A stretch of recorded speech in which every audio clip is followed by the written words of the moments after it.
Karena gue di market ini udah lama gitu.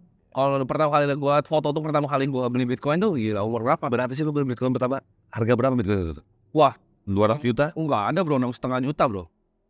Udah beli, berarti tahun 2015. 16. 15-16. Gue pertama kali beli Bitcoin 15-16. Ada foto itu gue. 6 juta. 6,5 juta. Tapi lu beli dikit tentu ya. Dikit. Tapi dikitnya pada saat itu kan juga Gak punya duit. Bukan mau beli dikit. Iya. Gak punya duit bro. Ya, gitu. Pertama kali kita beli Bitcoin 6 juta itu. 2 juta bro. Oh, harga Bitcoin 6 juta. Tapi lu pada gini, biasanya pemain kripto awal kan berpikirnya masih ke trading aja itu bro. Oh pasti. Gue mikir trading dulu. Oke. Jadi gue pertama kali gue beli, gue pikir anjing lah ini aset scam lah. Itu kan dipakai buat main game gitu-gitu kan. Gue bilang ini aset scam buat dipakai teroris gitu kan. Iya. Akhirnya gue beli ya kan. Naik dia ke 17 juta. 6,5 juta naik ke 17 juta. Wah ini gue pinter nih. Gue jual lah semuanya itu 17 juta. Gue mulai cari-cari dulu kayak orang lain, cari koin-koin lain. Kayak Bitcoin ini udah mahal deh 17 juta nih. Iya. Kayak gue cari koin yang masih 1.000 gitu. Siapa tahu ntar jadi 1 juta juga gitu. Oke. Gue cari-cari, untung loh sampai 100 juta itu uang gue. Oke. Jadi gue waktu itu modal 2 juta sampai 100 juta loh. Modal 2 juta, Sampai untung 100 juta. Untung ya 100 Iya. juta. Hilang semua. Itu umur berapa tim? 17 tahun. 17 tahun, Untung 100 juta. habis untung 100 juta lu boom lagi di situ. Gua hajar lagi ya. Hilang. Hilang. Tim, apa sih Bitcoin buat lu?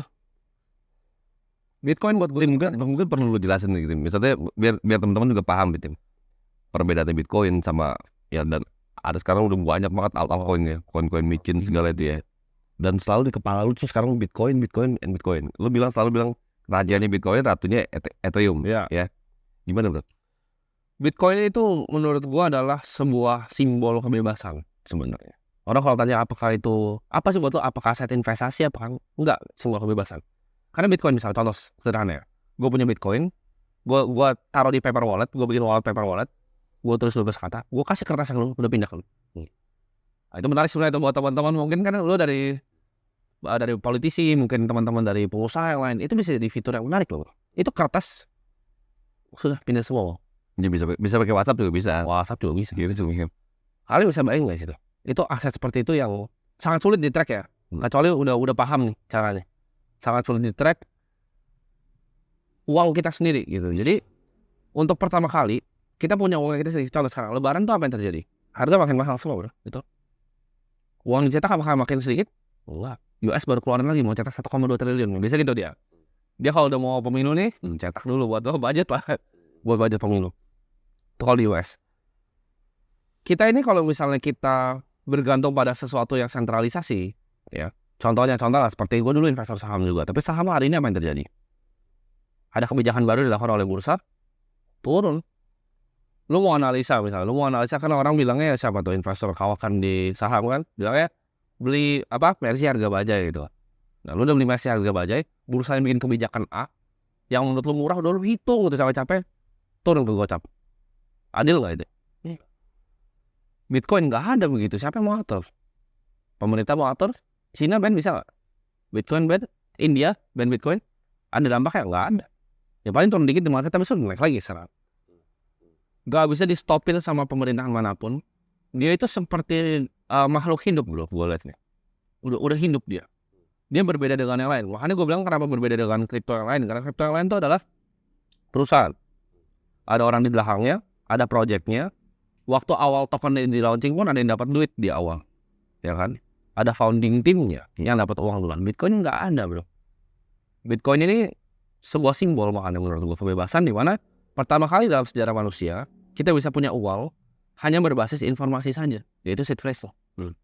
Uang berbasis informasi di era digital yang menurut gue dibutuhkan sekarang itu Bitcoin bagi gue.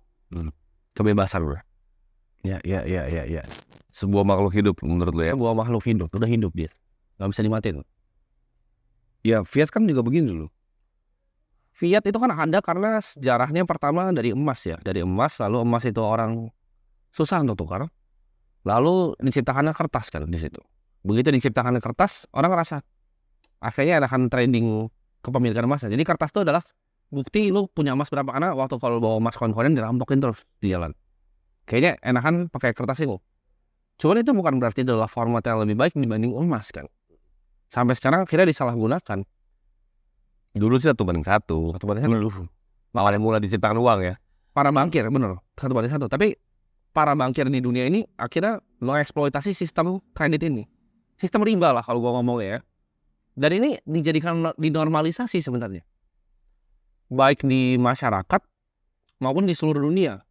Kalau kita tahu ya, di semua agama, riba itu bukanlah hal yang baik. Gak pernah diajari sebagai hal yang baik. Karena gini bro, kalau gambaran sederhananya, ini misalnya ada meja kayak gini ya. Ini ada abu nih, titik ini. Misalnya meja ini adalah total orang yang punya uang di dunia ini. Lalu abu ini adalah orang yang ngeribain, maksudnya dia ngebungain orang lain. Abunya akan jadi abu semua bro mejanya. Karena itu compounding bro, dia akan cepat sekali. Karena compounding kan interest itu. Dia ngeribain 7%, dia akan dapat terus gulung, semua orang jadi punya dia. Ya. Makanya kalau saling pelajarin, penting untuk teman-teman untuk belajarin Bitcoin adalah belajarin sejarah. Kalau kita lihat dari tahun-tahun kerajaan yang paling kaya zaman dulu, misal contoh family keluarga yang paling kaya, Medici family ya di Eropa, yang bikin Renaissance jadi art itu Michelangelo bisa dibayarin semua segala macam mereka. Uangnya dari mana? Dari bank. Karena mereka pegang Medici family itu pegang bank. Dari bank itu dia kontrol sistem peredaran uangnya, kontrol sistem peredaran kreditnya. Itu yang jadi masalah bro. Ketika satu keluarga, satu orang, satu pemerintahan bisa pegang uang. Federal Reserve kan dipegang sama orang. Ya gue gak bisa sebut lah kira-kira siapa-siapa, tapi kalian bisa cari gambaran ya. Karena semua ini, ya ini gue pertama kali mungkin buka di podcast ya. Tapi bank itu kalian harus pelajari secara detail.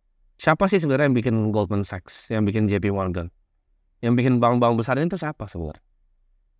Dan ini kalau bisa ditarik nih, ini satu tempat sebenarnya. Ya. Ini gue gak bisa bahas, maksudnya ntar dibilang Sarah lah isinya. Tapi itu kalau kalian pelajarin detail, itu ditarik bisa ke satu ras. Yang ciptakan semua ini. Banking family ini siapa gitu.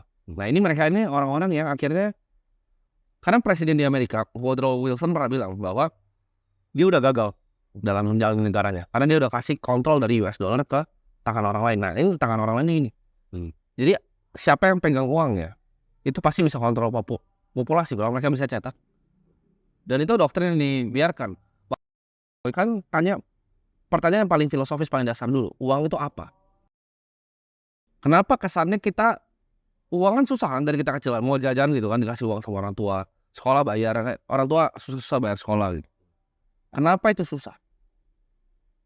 Kenapa kita gak pernah diajarin untuk tanya? Kok orang cetak uang bagus? Gitu kan. Di sekolah diajarkan, inflasi adalah hal yang baik. Karena itu ekonomi dari pandangan Keynesian namanya. Bukan Austrian economic. Keynesian itu diajarin inflasi itu adalah hal yang baik. Makanya kalau misalnya lu ngomong inflasi, karena ada orang-orang mungkin akademisi bahkan gitu kan, wah lu bego nih orang dengan bilang inflasi, wah harus ada inflasi. Diajarin begitu. Nah yang ngajarin begitu siapa? Nah setelahnya terus udah ke belakang bro. Yang ngajarin begitu siapa? Rockefeller Foundation jawabannya. 1920 dia bikin sistemnya itu sekolah. Jadi ini didoktrin dari kecil. Uang tuh jangan ditanya, uang tuh susah didapat, inflasi itu bagus, kita boleh cetak uang. Jadi masyarakat gak ada yang pernah nanya tuh, mau cara cetak aja. Tapi sekarang mulai kerasa bro, karena gini, inflasi di rate yang kecil gak masalah. Tapi kalau udah mulai ke arah 10% realnya ya, kayak sekarang nih, lebaran, naik lagi kan. Kemarin beras katanya El Nino. Ya ntar dia cari alasan, sekarang lebaran nih. Tahun depan ntar naik lagi, ntar juga cari alasan lagi. Tahun depan naik lagi nih, kalian pegang omongan gua, akan cari alasan lagi. Itu pasti naik bos. Jawabannya bukan karena berasnya kurang, Cina, India, halt impor beras, enggak. Lu cetak uang ya. Ya, sesimpel itu gitu. Karena Bitcoin adalah kapal buat gua. Kebebasan dengan formatnya. Itu kayak kapal, bro. Gua kayak lompat ke kapal yang berbeda. Kalau lu kerja, lu hidup dalam standar uang fiat. Lu kayak pakai perahu kertas, bro. Basah ujung-ujungnya lu kecambur semua. Tapi kalau lu pakai Bitcoin, itu perahunya aman, bro. Dari baja perahu.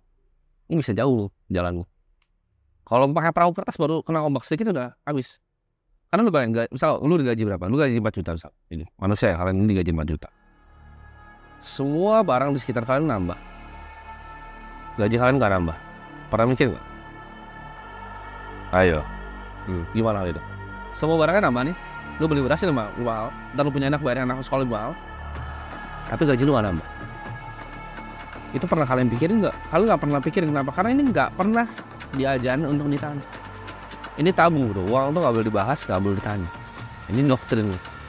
Ini yang pengen gue ubah, itu dia.